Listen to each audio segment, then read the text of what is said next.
waa mar kale ammaanka miidiya daawad waxaynu barnaamijkeena ku soo qaadan doonaa Kenya oo soo bandhigtay 3 shuruud oo lagu xallin karo khilaafka diblomaasiyadeed ee u dhaxeeya Soomaaliya iyo Kenya.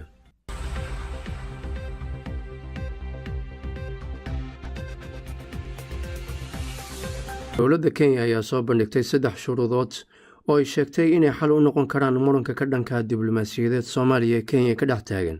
3 shuruudood ay Kenya ku xirtay wadaxaajoodka diblomaasiyadeed oo ay la galayso dowladda federaalka Soomaaliya ayaa waxay kala yihiin sida tan. qodobka koowaad in Soomaaliya sida ugu dhaqsiyaha badan kaga laabato qariiradii lagu soo bandhigay shirweynihii dhaqaale ee dhowaan lagu qabtay magaalada London oo ay Soomaaliya sheegatay xuduud badeedkii Kenya.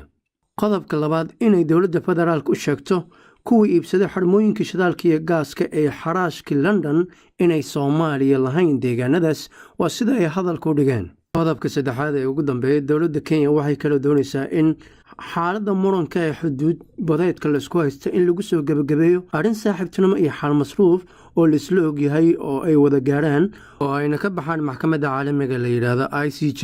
dhanka kale dowladda Soomaaliya ayaa shalay sheegtay war-saxaafadeed ay soo saartay kuna sheegtay inaysan marnaba gorgortan ka galaynin qarannimada dhuleed iyo midda badeed ay leedahay Soomaaliya. barnaamij midkan lamid intaanu ku kulmi doono sida ay nabadgelyo.